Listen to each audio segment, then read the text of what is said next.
must constantly look at things in a different way.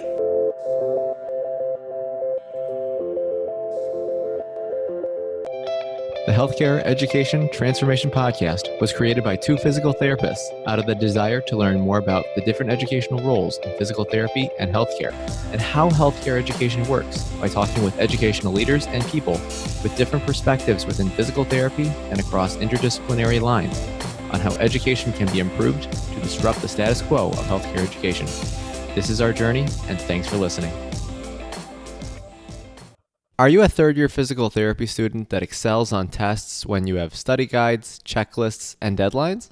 With all of the information available about how to prepare for the NPTE, it's easy to get disorganized and not feel prepared going into the big day. NPTE Prep Success is an online course that provides PT students easy-to-use study guides and step-by-step guidance through the NPTE preparation. To learn more, visit kylericeprep.com. Thank you again all for your continued support, and now for the show. You had mentioned some of this earlier, but I'm kind of curious to just kind of hear what's your future long-term plan, and what are some things that you're working on now that you're working to overcome with just development in the business? I think that's a great question. I think a really important point about my journey is I've been doing one-on-one services for 2 years. I started to build this somewhat quasi-agency, where a vision at that point was, we'll just be a course machine and people will hire us and I'll just keep hiring people to do the work or something. That was like the vision. And that could be helpful, but it wasn't my ideal business. It wasn't how I showed up in my zone of genius, like I mentioned, where I wasn't teaching. And so I was like, what would it look like if that's what I did every day? Like I taught. And what if that was my main income stream? What would that look like? And so that transition has been happening this year. And so we're done doing one-on-one services from the perspective of like, you came to me and I designed the course for you. We used to do that, like full build out. And so now we do have one service that we do that's one-on-one, but it's we do audits of courses. So all your material is done. You send it to us, login information, whatever, and we basically create an outline of ideas and ways you can make it better, how to improve it. And we catch anything that we think would be valuable to ways to add value to your course. So that audit, though, is done by my team. Some people pay for a call with me where we brainstorm from that document, and other people just take that document and go. And so that's it. And that feels great to me because I could hop on a call and talk about what your course will look like all day. It's the management from, zero to full-blown course and all the things that have to happen in between that just leaves me just like blah.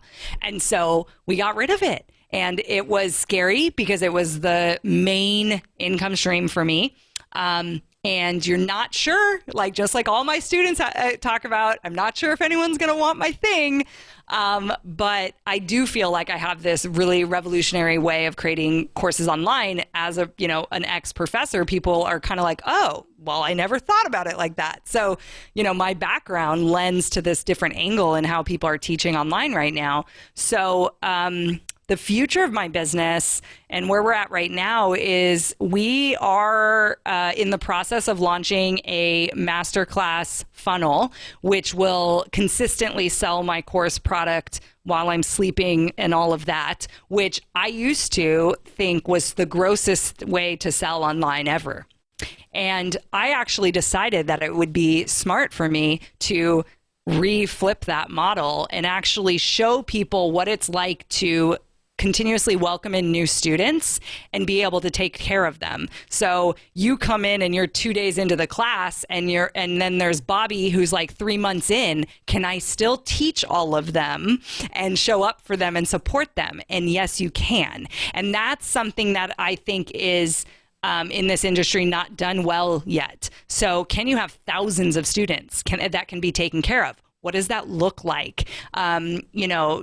And so I kind of want to conquer that. So as far as growth goes for me, it's scary because I'm not sure, but I also see that by me doing this, I can actually have an impact on how big courses are run. And like we call this evergreen in this space where it's like, it's just running all the time. There isn't a terminal end date, like a semester, for example. It's just my students are just in there, and some people are on the first module and some people are at the end, and we're still in the same classroom. So what does it look like to take care of them? And that's where I'm kind of pushing boundaries at right now. And then, academics mean business is something that I'm exploring as well. Like how do they need different help potentially than my bigger audience around courses? I do think a lot of them are going to want courses. So I definitely see there's overlap, but I'm thinking more along the lines of what my podcast is. Like, how do we start a business?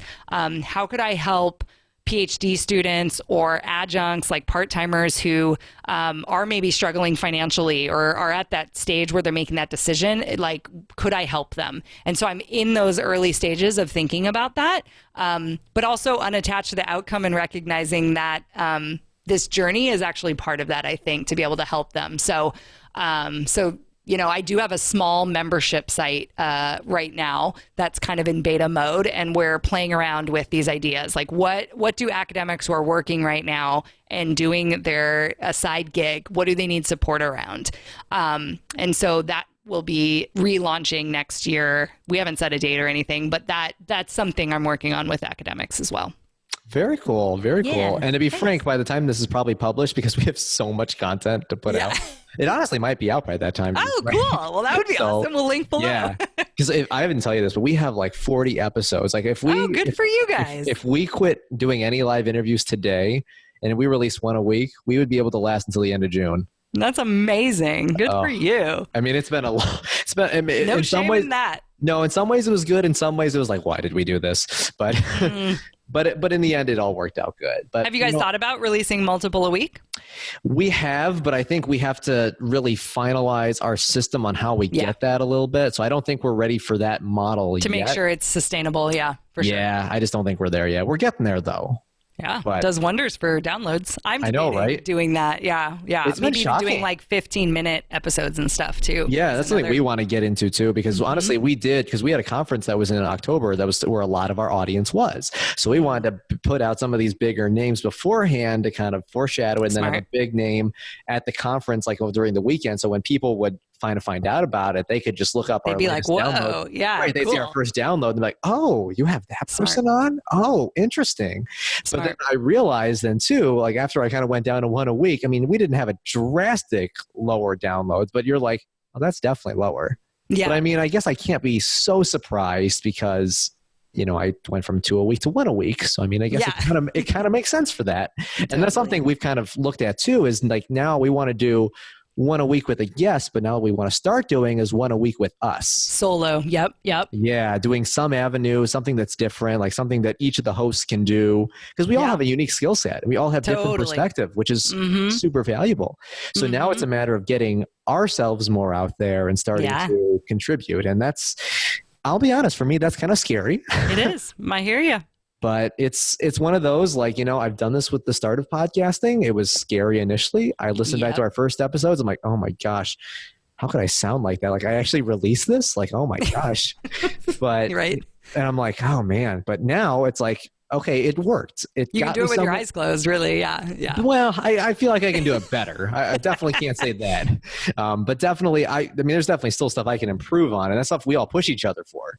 Yeah. We always try to push each other to make better. And it's interesting when you edit, like something, I don't think people know this too much about editing, or like I don't think people realize that the editor knows all your verbal habits. Everything. They know everything. So who's the best person to give you feedback is probably the editor. Probably the editor. That's actually a really good point. My husband was editing, right? So he would batch them and listen to me for hours. And then he'd like hear me talk. He's like, I can't hear you talk right now. I was like, oh, that's weird. So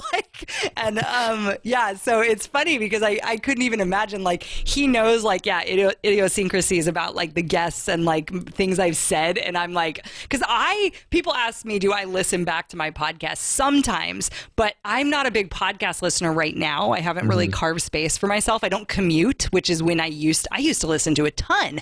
But now I just don't. And so what happens is I just do the conversation. I totally forget. It's like I'm hanging out with them and having coffee. And then it's like, oh, I actually don't even know what I said, because I'm not thinking about it as like this I'm creating content. I'm just talking. And so, I remember bits of it, but I don't really remember details. I like to listen back when I'm a guest though, because I feel like that's a little bit different. Like I'm in a different position. I don't know, but I don't tend to listen to my own podcast. Do you listen to yours? I think you and I are totally flipped. Like I can't stand listening when I'm a guest because I'm just why were you thinking to say that? And I just always pick that apart.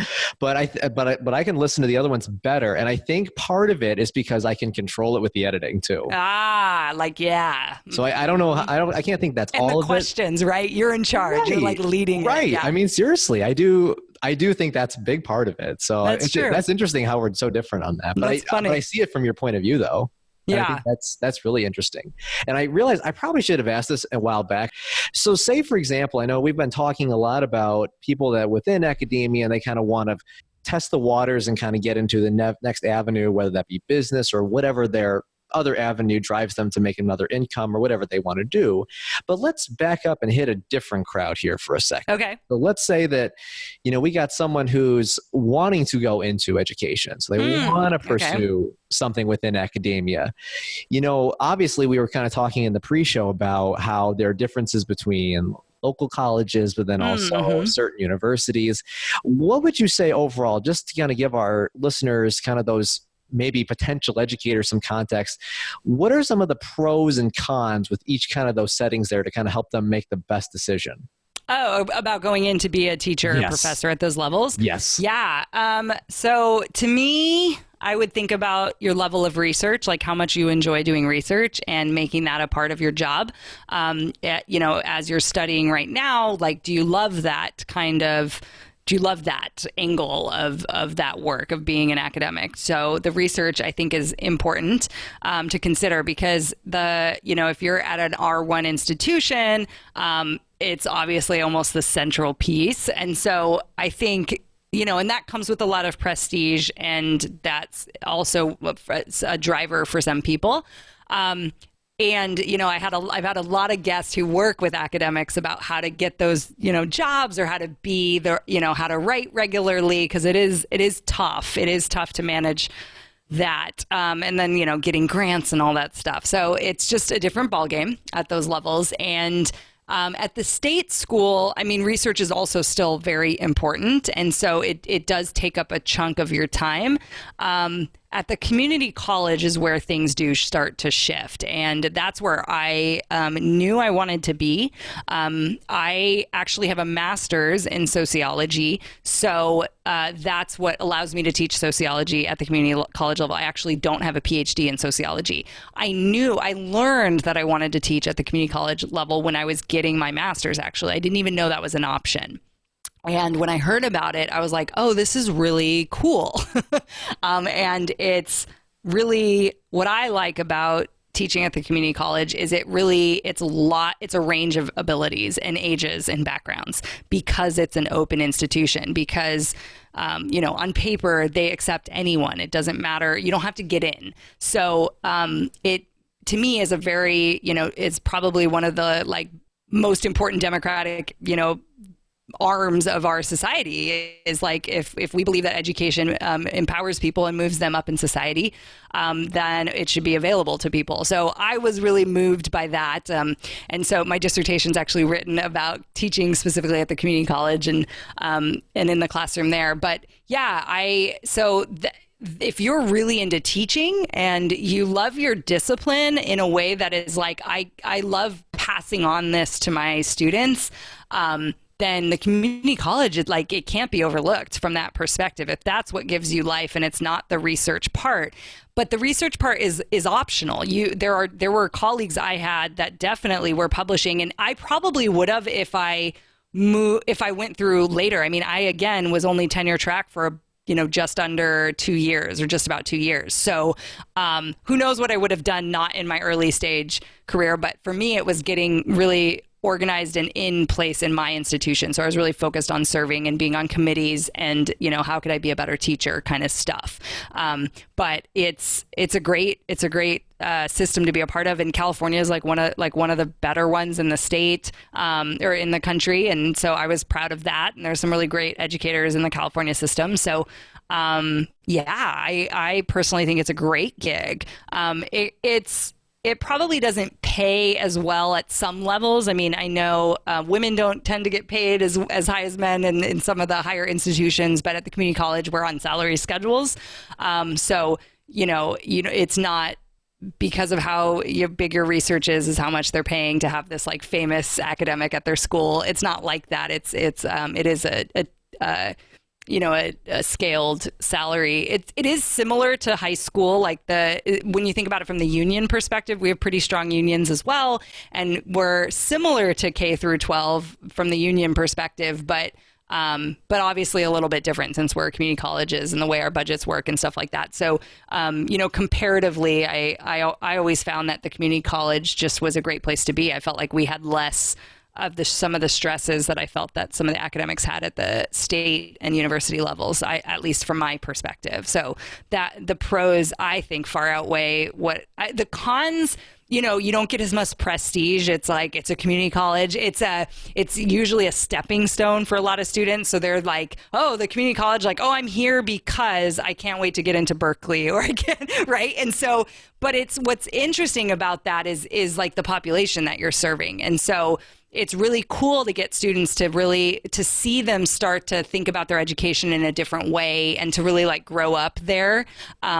And it's actually to be truthful, like, because I did research on this, like, it's becoming the mainstream way that people are getting an education. It's just under like 50% of the population currently in a college is at a community college.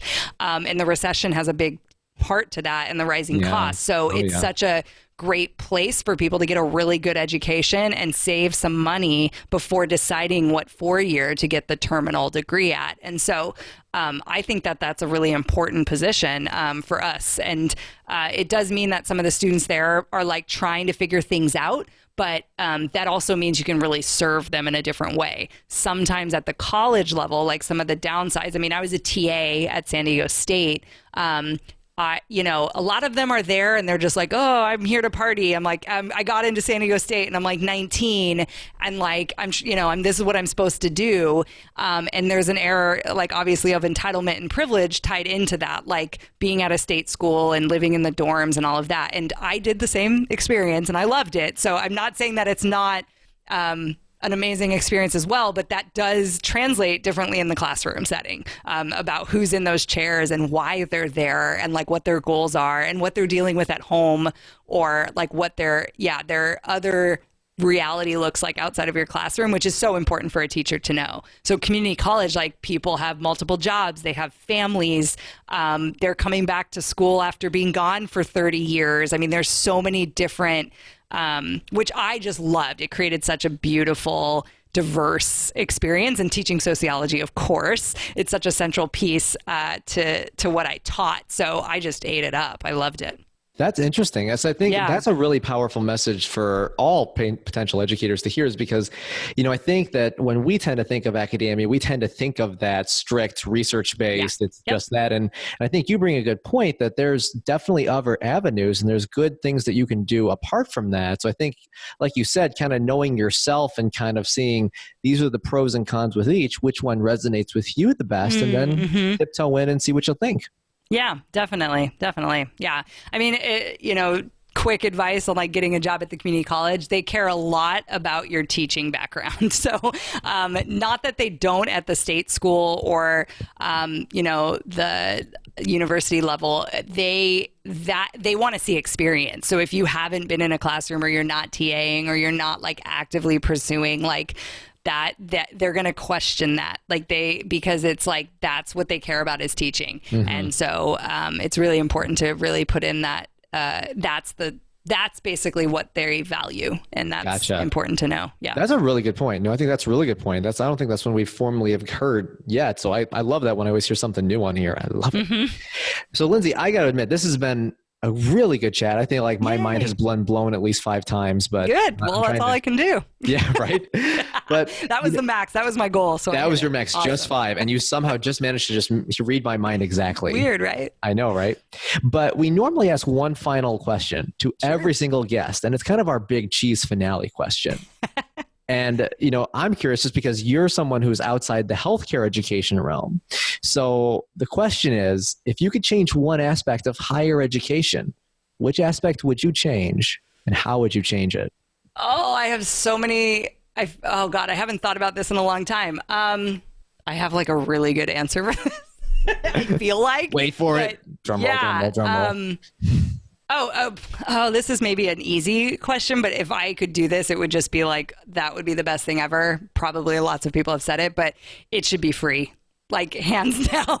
I mean, as somebody who studied education and studied, obviously systems and societies and sociology, we created the public education system in the United States a long time ago, and we were a model, and the labor market responded to that. And it used to be enough that high school degrees got you a job and the knowledge that you needed to carry out that job and have a career and be able to take care of your family. And in the knowledge economy that is constantly changing, even more than when I was graduating, then we're basically pricing people out from being able to move up in society at all. And so what we're doing is we're putting people in debt to be able to make a living. And in many cases, and we could even talk about that, I mean, it's gotten so bad that isn't even help. Like, it isn't even making a living. There's many professors I know that are on food stamps and welfare and they're not making it.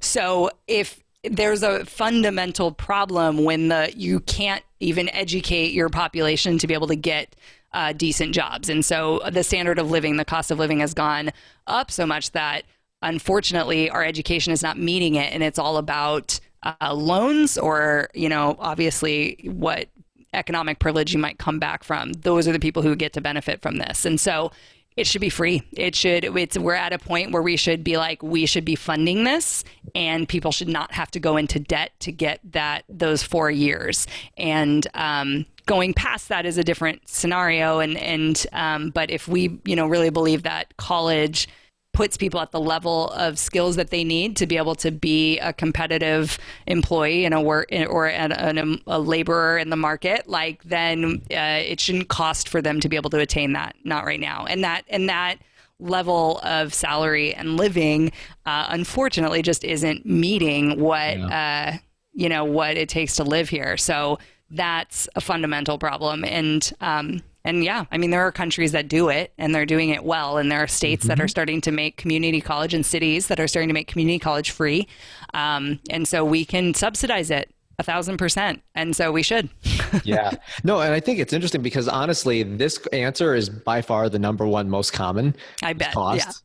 Yeah. Cost. And then number 2 is probably, since it's more healthcare related, definitely more updated curriculum is probably number 2. Oh, okay. Mm-hmm. And then 3 would have to probably be more interprofessional education opportunities. Yeah. And we've gotten a wide variety too. So I don't want to just say those are the only 3. I knew mine was going to be, I'm it's an easy answer that I actually so quickly. It's because I also walking into this entrepreneur space, there's people that think I'm crazy. Why would you have done what you did?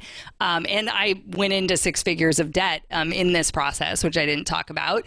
And so why would I do that if this job that I got, I'm not even doing anymore? Do you regret it?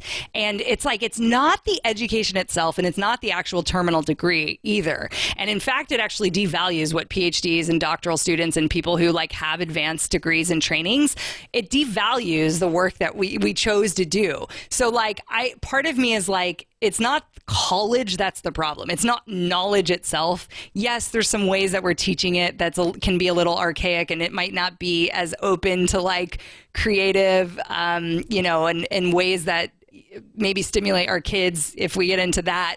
But it is important. So it can be molded and change. And so in the entrepreneur space, they're you don't need a degree anymore. Everyone can be a freelancer.